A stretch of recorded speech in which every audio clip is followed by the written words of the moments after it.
I remember 3 months in, I was in New Zealand. I was on a bus having a great time. And I remember thinking, I don't want this to end. And that was the first time I can remember having that thought. And I remember thinking, I can't go back to my old life. And I want to continue to experience something new every day.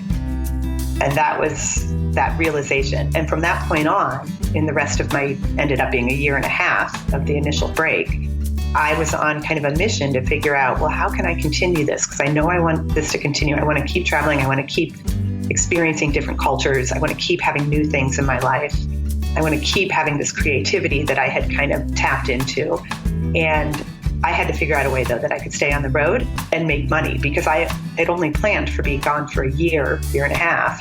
And I knew that, I had to be realistic. I had to make money if I was going to start this.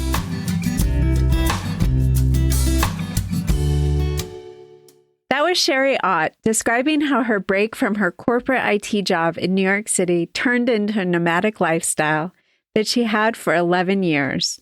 Here's the cool thing. Sherry never even had a passport until she was 30 years old. And at 36, she decided to take this break from her career.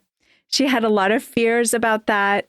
She had fears about whether she'd really like traveling so much, what it would be like to travel solo, and yet she worked through those fears. And this move changed her entire approach to her life and transformed into a whole new career. Today, Sherry makes her living as a freelance writer and photographer, public speaker, and social media marketing consultant. In our interview, we talk about Sherry's initial leap to take a career break, what it was like, and how she planned it. We talk about the important milestones in her 11 years as a travel nomad, and how she built a new career to support it. Sherry also talks about what made her decide more recently to shift away from her nomadic life to a slightly more settled life, still with a lot of travel, to Denver, Colorado. Be sure to stay tuned all the way to the end, where Sherry gives some awesome advice for 2 areas. How to try out a digital nomad lifestyle, if that's something you're interested in. Or if the thing that you're really interested in is how to take a break from your corporate career and then be able to plug back in, she's also got ideas for how to specifically plan that type of career break. I'm Lisa Hawashi, and this is Leap Like Me, the show about the leaps people take to make the most of this amazing life. Hello, Sherry, and welcome to the show. Hi, thank you for having me. So to get started, I was wondering if you could take us back to where you were in life before you took your leap. Oh, gosh. Well, you have to go back quite a ways. So it was 2006. 2006 in New York City. I was 36 years old, and I had spent 14 years in my career, which was IT project management and executive leadership, I guess. And I had moved all over the country, and my last job happened to be in New York City. So I'd lived there for 3 years.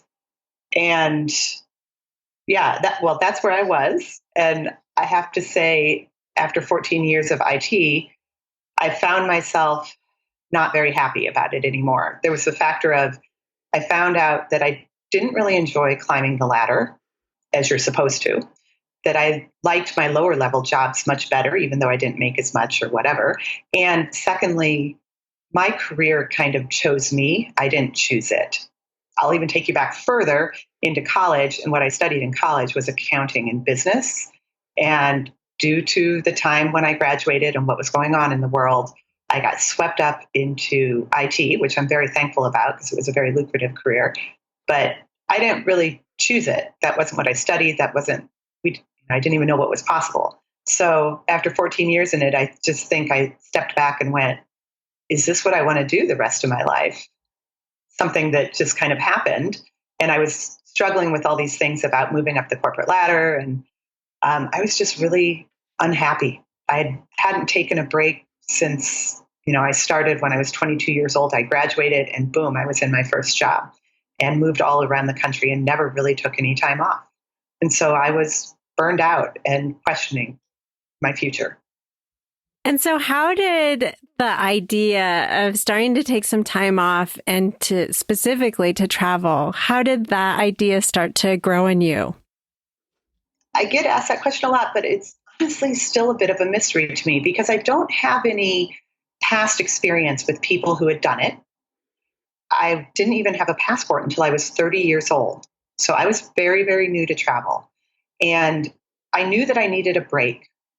And I felt like it needed to be something radical. I think what happened is when I started traveling in international travel at 30 and beyond, so from 30 to 36, I was taking a few more trips.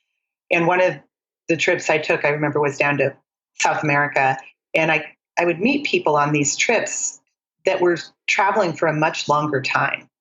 And I was fascinated with them because I had never met anyone like that before. I come from you have a week off and you go somewhere for a week and go back home, not people who were out traveling for a year. Of course, these were all foreigners, not Americans. So I was fascinated by them, and I was fascinated about the idea that people could do that. And I think I got kind of stuck on that idea of like, wow, could I do that? But I didn't, like I said, I didn't really have any travel mentors in my life. I don't know how I came up with the crazy idea. I think I needed a change. And I felt like I was just starting this travel stuff and I always wanted to stay longer. My sister at the time was living in Singapore and I could never take the time off to go see her. So I knew that I wanted more time to be able to travel. And I knew I needed time to step away and think about my career. So that's probably how I dreamt up the whole idea. And how did you go about planning it then? Okay, so remember, it was 2006. Yeah. No. Some of the details you remember. Well, no, I'm just saying it was a much different landscape then. To plan it then was going and buying a book like Lonely Planet, right? We didn't have these resources. There weren't a million travel blogs. There weren't even travel websites. There were travel agents. So how did I plan it? I basically got a map and started writing down, here's places I'd like to go, like bucket list places. And at that time, like I said, there were really no resources out there for people doing this kind of stuff. Very few. There was one online called Boots and All. They specialized in kind of backpacker long-term travel. And I found them online and I used them a lot because they had a lot of great resources. And then I bought a book called Gap Year for Grown-Ups. And that book actually is really important. It's going to come back in the future. But that book, I remember waiting and it got delivered to me. And I was so excited about it because I thought it was going to answer all my questions about how to plan this giant trip that I was going to take. And also help ease my fears because I had so many fears about leaving my career. And the problem was I ripped it open, started reading it, and I realized right away that it was written by a British author. So all this stuff about the fear and leaving a job, I couldn't relate to because it came from that culture. It came from the culture that this idea of taking a sabbatical is much more normal than in America at that time. So I didn't feel like I could really relate to it. And I was actually quite disappointed because I'm like, there's no one here that's doing this in America and no one's providing these resources. So I just kind of muddled my way through it. A few internet websites, Lonely Planet books, a world map, and tried to figure it out. I think the big thing is the airfare was the first thing to try to figure out. And I found a company called AirTrex that helped me do that. They're still around today and they still specialize in multi-stop long-term travel and airfare. And the other big thing I did was I planned the first 3 months, I would say. And then I kind of left the rest of the year to be a little bit unknown. I had a general outline and plan, but I didn't have how I was going to get from A to B or where I was going to stay or anything like that. So that's how I went about it. Yeah. And so to go back to that fears question, because I know a lot of people dream of doing this type of thing and the fears, even though it's becoming more common in the US and other places to do this sort of thing, I mean, the fears that people experience are still very real. So what kind of insights could you give about the fears and how you're able to either sort of get around them or deal with them later or as you went? Well, for me, I think everyone's a little different, but for me, I'm a very driven person. And when I say I'm going to do something, that drives me even more. And because I feel like I have to then. So one of my tactics during that time was to actually tell people this crazy idea of what I was doing. Now, I didn't tell my work because I didn't want them to know, but I told my closest friends, I told my family, because I had planned this probably a year and a half prior to leaving. So, I started telling people. And for me, verbally putting it out there to people actually held me personally more accountable to make sure that it happened. So it was kind of like saving face in a way, right? Like I had to do it because I told all these people this is what I was going to do. And that is kind of what continued to drive me through all of those fear points of like, well, I can't stop now. This is what I'm going to do. I think the other things that helped with the fear was planning just the first 3 months. I'm very type A, or was at least back then. I still am type A person. I want to have everything planned out, and I had never gone on a trip this long. And so, I didn't know if I would like it. I had no idea. And I was going to stay in hostels and things I had never done before. So in order to kind of ease some of my fears about the vastness of what I was taking on, I planned out, like I said, the first 3 months, like down to where I was staying. I had lodging, I had, everything kind of figured out. And that made me feel like, well, okay, at least I have a plan. And then if I didn't like it after those 3 months, for some reason, I could always come back. I could abort if I needed to. So those were a couple of ways that I dealt with it. Other than, it was very different back then. You didn't have online groups and stuff like that. Now I would say, like find your cheerleaders, find people who've done it before you and hang out with them and talk to them and, make them your cheerleaders, because you're going to have so many naysayers too. It's important to surround yourself by people who've done it and it was successful, or, they survived kind of thing. They came out the other side a better person. So that's how I really dealt with it. But I won't lie, there was a lot of tears. I was crying when I got on that initial plane to leave. And it wasn't because I was sad. It was because I was terrified. Yeah. So and do you remember in those first initial months that feeling still carried on a little while longer? Oh, yes, definitely. It took probably a good 3 months for me to kind of accept the fact that I wasn't getting a paycheck anymore. That was a weird, my whole life I had gotten a paycheck. So it was a weird thing to realize that money was only going out and not coming in. And it took me a while to get used to that. It took me a while to get used to being on the road. I remember when I first started out, I also started traveling with friends. So the first time that I was alone was also a terribly fearful moment too, because then it was like, I'm really in this and I'm by myself. So yeah, the fear definitely continued. So eventually, this expanded into 11 years after. Can you give us an idea of like how you would break down those sort of different stages of what happened next?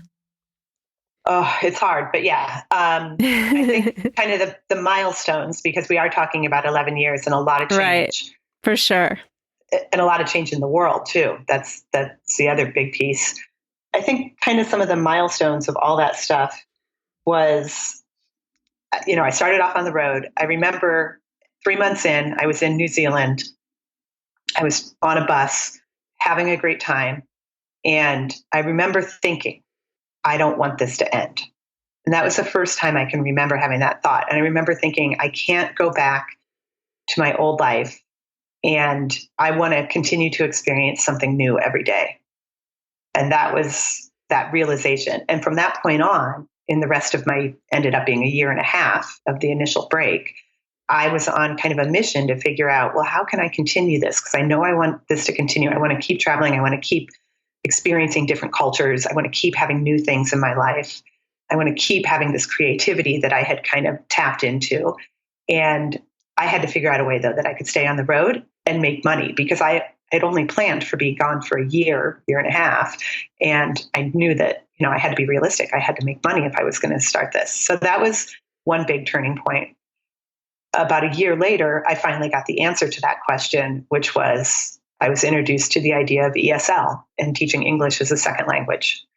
At that time, so this would have been 2007, that was really kind of the main way that people lived abroad, like me, and, still traveled and so on and so forth. So I got my ESL certification at that point, I went back to New York City. I sold everything, got rid of my apartment, which had been subleased. And then I basically went to Vietnam to teach ESL. So that was a big turning point. So then I sort of lived as an expat there for a year, doing a whole bunch of different things, still blogging. I always had my website from the day I left. And at that point, we probably started calling it a blog.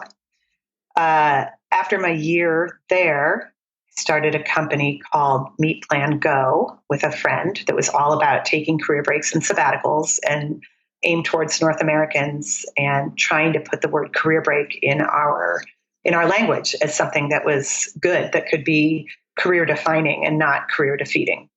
So that was kind of our motivation. We had a website, et cetera. And what that did is it kept me really motivated. So that was a big turning point. It kept me super motivated. I wanted to inspire people to go. I was still blogging on my website, Ots World, where I was also inspiring people to travel. So it all really meshed nice together, but that's what kept me on the road.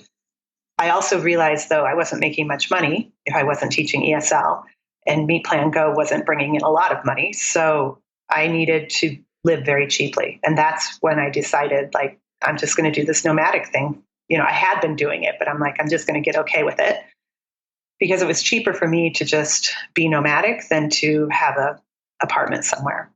So I ended up being nomadic for a long time, building out my blog. Blogging became a part of our vocabulary. Social media, smartphones were all developed in this time. And I was in the right place at the right time. I joined social media early on just because I was curious, not because I knew it was going anywhere. And so those were some other turning points. At that point, let's say maybe 2012 or so, I think that was about when businesses really started to change. And this idea of new media and digital media was really starting to take hold. And businesses were starting to change their budgets from print marketing into digital marketing. And here I was with this travel website in the right place at the right time. And all of a sudden, I started really getting paid to do this work that I had been doing just for the heck of it. So that was a big change, I would say. The first times I started getting paid to do blogging or social media projects, which we now call influencer projects, I guess. And within there were a lot of big milestones, I think, big projects that I got into, big trips that I took, some fundraising and stuff that I did. I did a Mongol rally, driving a car from London to Mongolia. I did something called the rickshaw run. All of this was great writing and so on for the blog. And that was I drove a auto rickshaw 2,000 miles across India with another woman for charity. So those things also got me noticed. I would say they were pretty big milestones. And then I really just kind of, I've now worked in this blogging world, travel blogging world, for a long time. And I'd say my other big turning point now was last year, I decided to get a home again. So that was a huge change. So nomadic no more. After 11 years of not having a home, I now have a little apartment. So all of those things have been big changes in my life, all met with a lot of fear that I had to get over, I think, or just, hold on basically while the world changed. Yeah, it's really interesting to hear you put it in context of, all the changes that we've had in technology and social media and how businesses and the way we interact online now.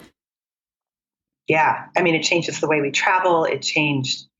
Basically, my career developed in this whole time.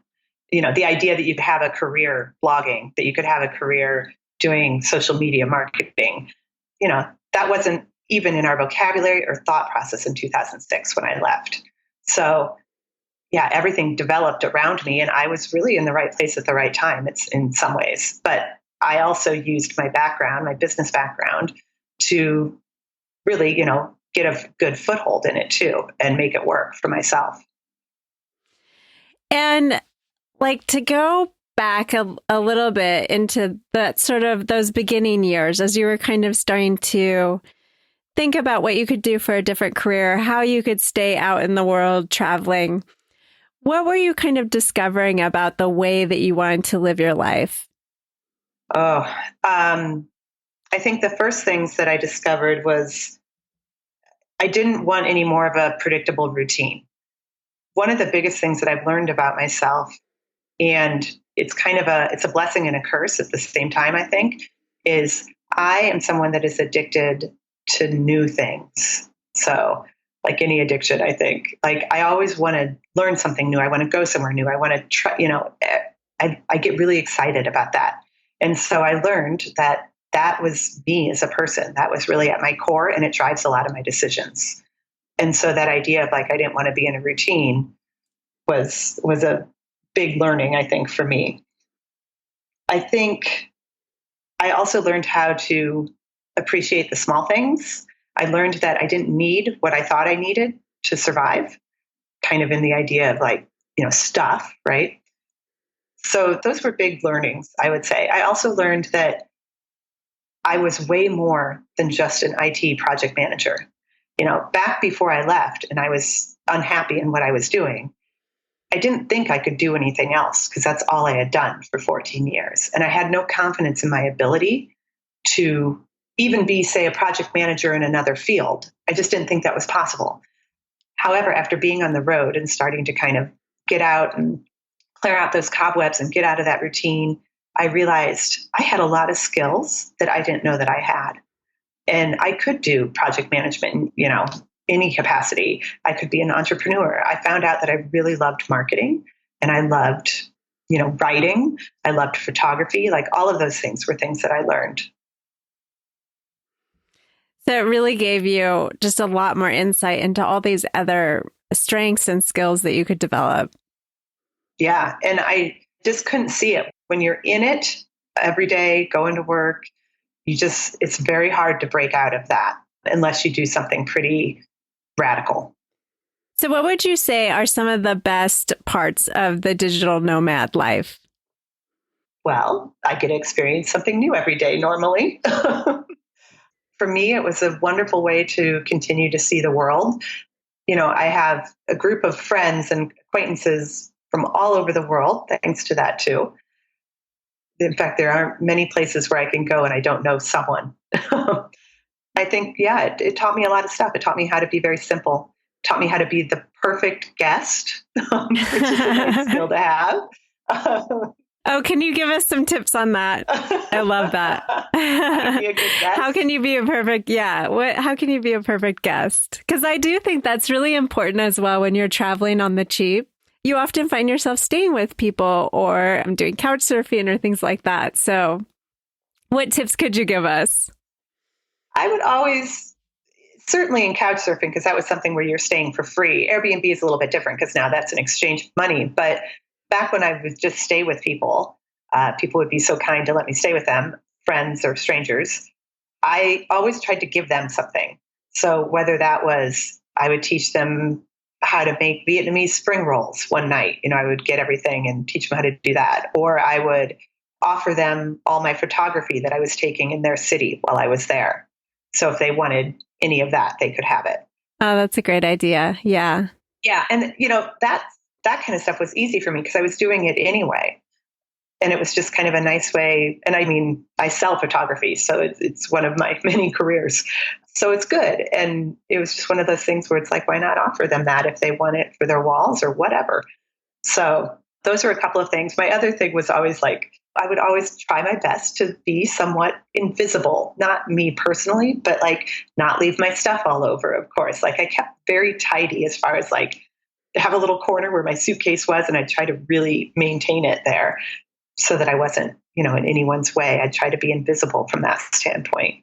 But yeah, I mean, the big thing is do something for them. They're doing something for you. And that may be different for every person. Maybe someone just wants a bottle of wine. Maybe they want to go out. Maybe they want photography.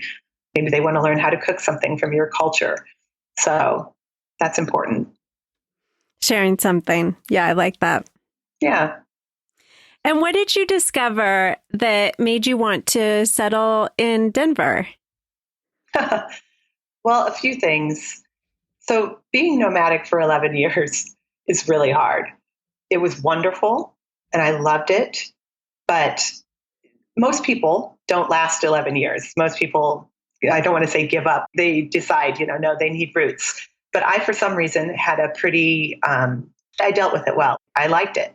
But about the last 3 years of it, I knew that I was needing to make a change because what was happening to me is I was becoming unhappy. I felt like I was becoming quite isolated. Even though I had friends all over the world, I felt very isolated. And I knew that at this point, after 11 years of all this uncertainty and no routine, that I actually did kind of need a little bit of routine back in my life. Not a lot, but something. And that could be also because, I was also aging. I needed better health care. I needed all that kind of stuff too. And that was all kind of coming to a head. And I was getting really burned out. So I knew once again a change was in order. The interesting thing is that it took me 3 years to make that change. I knew that I needed it, but I couldn't make the decision.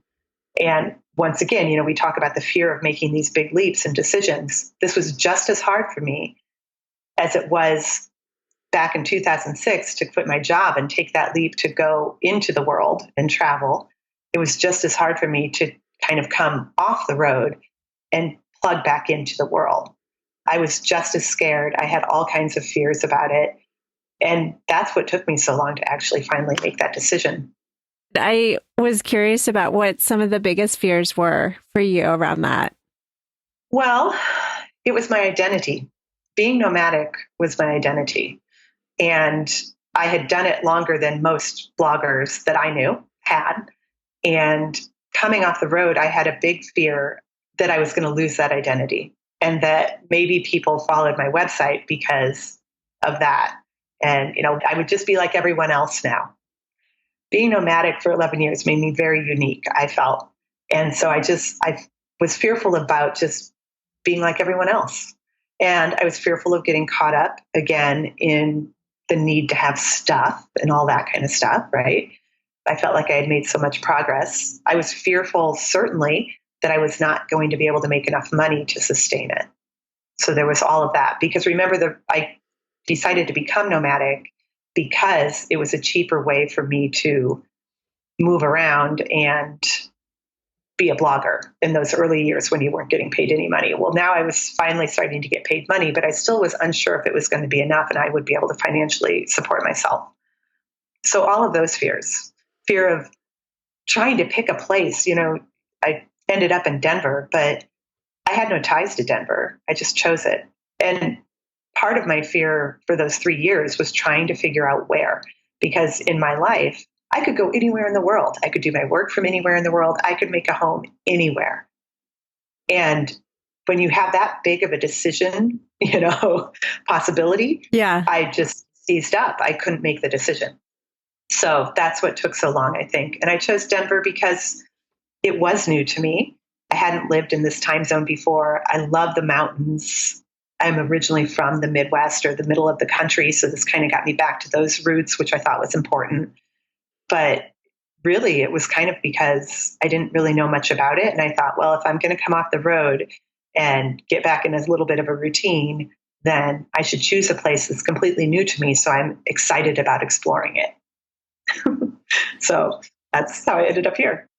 Yeah. And so since coming through so recently, that really big decision, having to choose from so many possibilities and facing all those fears, what really has supported you during this time or helped you gain some clarity? I think it was just talking to people. It was reminding myself, like transporting myself back to that initial 2006 decision and trying to figure out, how did I get through that? And so some of it, I used some of the same tactics as far as like telling people like, yes, I'm going to get off the road. I'm going to get a place so that I would follow through, hopefully. But for me, it's really still just about talking to people, talking through the issues, talking to other bloggers who had come off the road much earlier than that and what some of the benefits were and what their challenges were. So, yeah, because by that time I did actually have kind of a tribe of people that I could talk to that had done something similar. So that's important. Yeah.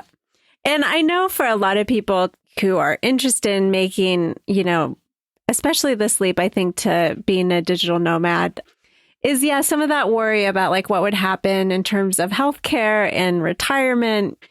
Yeah. Do you have any thoughts about that? Is it really difficult to deal with on the way back? How has that felt?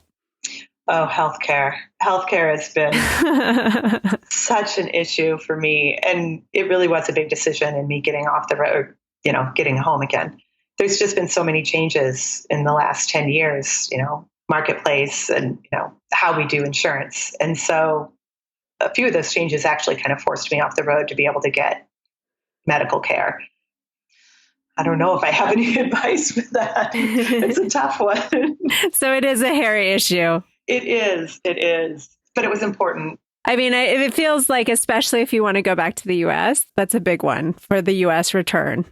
Yes. You're going to have to plug into a healthcare system somewhere for sure. And you understand it. And for me, that was one of my problems was what was happening to our healthcare system was that I had to have an address for those 11 years. You can't live without an address in this world. I learned that right away. So I was using my parents' address in South Dakota for most of that time. So that's where I filed taxes. That's where my driver's license was from. Yet I was never there. I'd maybe go once a year and visit them. So the problem was I had to get insurance in that state. And all the insurance options were just really for that state. They were South Dakota plans. And so, when I did get hurt or whatever, needed to see a doctor, I would have had to go back to South Dakota to do it. So it just became unrealistic anymore to be able to do that. So do think about where you settle down and, understand their healthcare system in the state, because that's how it's done here in the U.S. So there are kind of two areas that I feel like you're kind of uniquely positioned to give advice in. And so the first one is around people who are really interested in trying out a digital nomad lifestyle. What advice would you give them about how they could potentially try it out or get started? Well, I always say take baby steps. Obviously, first, they're going to have some sort of career that allows them to work from anywhere. But even if they want to see what that's like, go to like workspaces, shared workspaces in their own city at first and, see what that's like. And then maybe the next step is, take a longer trip, a week or two or something down to Mexico or wherever, and treat it not necessarily as a vacation where you're laying around on the beach, but treat it as, try to do work at the same time and see how that feels. Because you have to be very disciplined to pull this off, because yes, you can work from anywhere, but you still have to work. So even though you're in Thailand or wherever, like bummer, you still have to be disciplined enough to work. So I would say, try that out a little bit, make sure that that works for you and what, that you're capable of doing that and organizing your own time and being very self-disciplined. Then it becomes questions of where are you going to go and what is the connectivity like? Connectivity is very important when you're, working remotely, that kind of stuff. So, and make sure that you have all the tools to do that, ways and what's going to be your communication plan, maybe back to your job or something like that. Now, when I left, I wasn't working at first. Well, I was writing in my little website, but I didn't call that work. That was something I just enjoyed doing. And then that turned into my job. So, I did it a little bit differently, but that's, some of the ways that I would go about it now. Try out some workspaces, try out some places, do a little bit longer trips at first. It's kind of what I did when I was looking at taking my initial career break. I, took a longer trip and stayed at a hostel once just to see what it was like and take a little test run before I actually ever took off on my real trip. So those are some things. And then, I know you've done some thinking about this through Meet Plan Go, but for people who are thinking of just taking a career break and coming back to their more corporate job, what advice would you give them about how to sort of position that in a way that positively reflects on their career?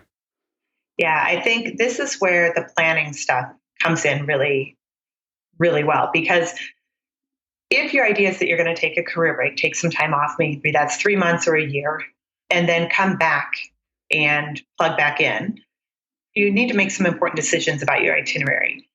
Because yes, you need that break. So go have some fun, definitely. Do all those things you want to do, the bucket list stuff, but also make sure that as you're planning that itinerary, you've got some purpose in there. So what is it that made you want to leave your job in the first place? Do you want to explore other things? Make sure that, like, I don't know, maybe you want to cook, maybe you want to write, maybe you want to, I don't know, just try a whole different career, teach, whatever.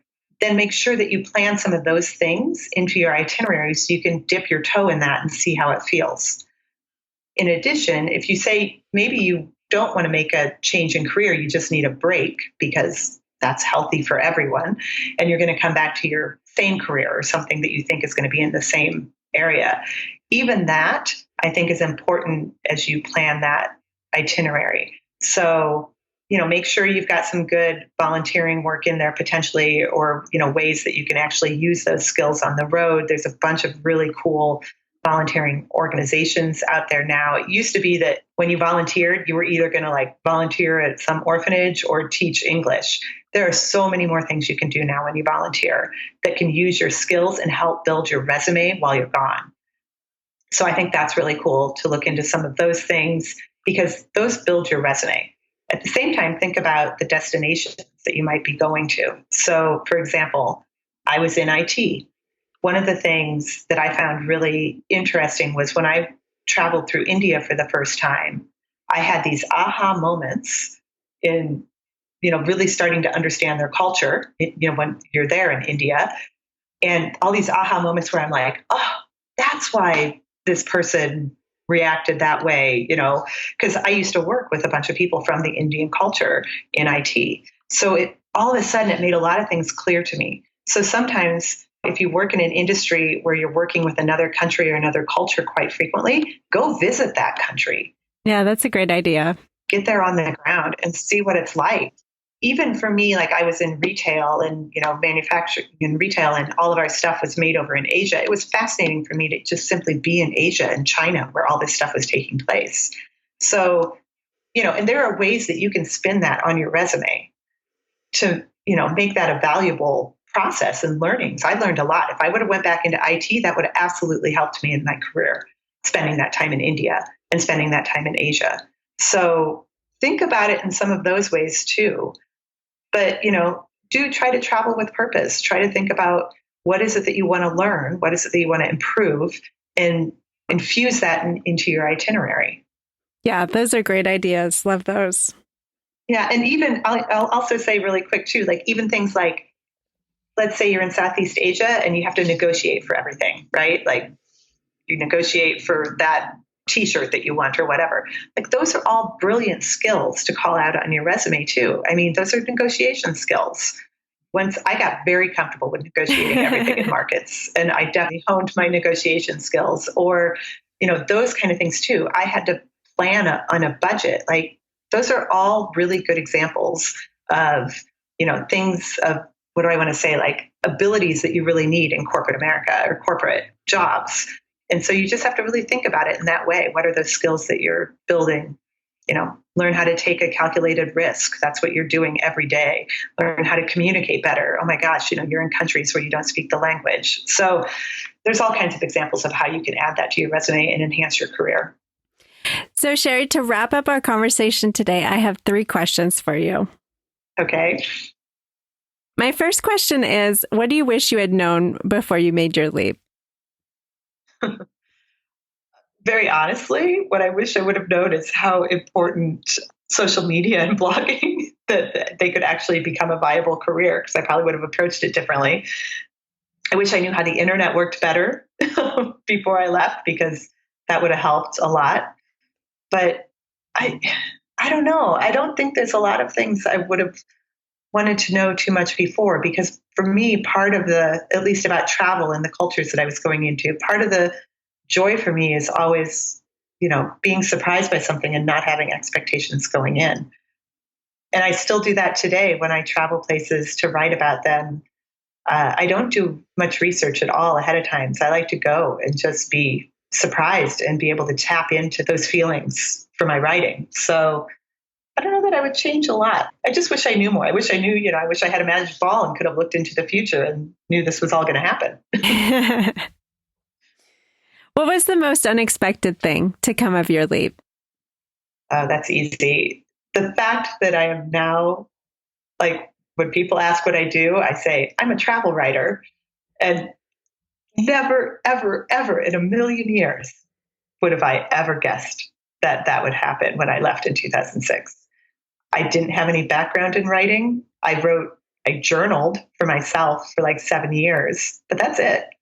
So yeah, I mean, never in my wildest dreams would I think that I would have lived in Vietnam, that I would have went all these places, that I would have went to Antarctica. Like everything has just been such a brilliant surprise. And I love it. It's all new. Well, and you created something really great for yourself. Yeah. Yeah. For someone who's thinking of doing something similar, what one piece of advice would you give them? I think, and we haven't talked about this yet, as far as the fear goes in making any of these leaps, we spend a lot of time worrying, and we think about everything that can go wrong. And I did. I even did when I was getting an apartment. But I think that's fine and natural. And I can't tell you to stop worrying because it's just going to happen. So have fun, worry about everything that could go wrong when you make this leap. However, you have to do yourself a favor, and you have to take an equal amount of time to think about the positive things that could happen too. So, dream big. If I would have thought about all the things that scared me back in 2006 about traveling by myself and not knowing if I was going to like it and all this stuff, and what if this happened? What if it was a safety issue? All these things.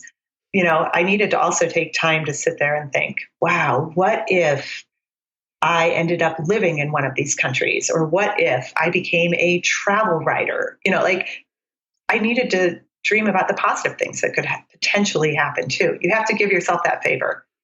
Yeah, that's a great point. Well, Sherry, thank you so much for sharing your story with us and your insights. It's really been great to have you on today. Thank you so much for having me. So if people want to stay in touch with you and follow your adventures, how can they do that? Well, I still have my blog, so that is otsworld.com.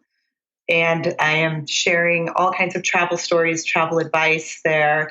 I occasionally write about things like fear and very personal things too. So check me out there. And then you can also follow me. I travel about 50% of the time still. So you can also follow me on social media. Instagram, I'm at Otsworld. Same with Twitter. And then Facebook, I am Otsworld Travel. So as I travel and do all of these things, I share those things real time in social media, and then I'll turn around and write about it on my blog. So join me in any of those places and say hi. Fantastic. We'll include those on the show notes for today. Thanks so much for being on with us.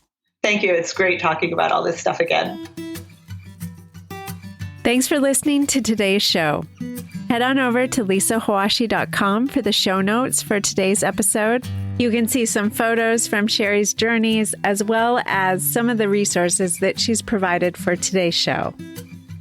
If you're working on your own leap in life and you'd like some support, come on over to the Leap Like Me community on Facebook, or reach out to me personally at my website, lisahawashi.com, or by sending me a message on Facebook or Instagram. If you're enjoying the show, I would love it if you left us a rating or review on iTunes. And if you've already done so, thank you so much. I value each and every one of those. Today's episode is the last of season 1, and it's with a bit of sadness that I say that because I just want to keep going. But I also recognize that for me personally, I need to take a bit of a break, especially as we're anticipating our second baby. And I want to get started on season 2, which is going to focus on a whole new area of taking a leap. And there'll be more on that very soon. I also want to take this moment to just celebrate with you this first season and how much fun it has been to share these stories, and also to hear back from you about what they've meant to you, the ideas they've given you for your own life, and the things that you're starting to get underway or that you're already working on. It's been so exciting to connect with you in this way. And that was completely my intention, to let people know that they are not alone in facing down some of these fears, some of these logistics, and just letting people know that whatever they dream of is totally possible. So thanks for joining me and being along for the ride, and stay tuned. I'll be back. That's it for this week's show. Thanks for listening to Leap Like Me.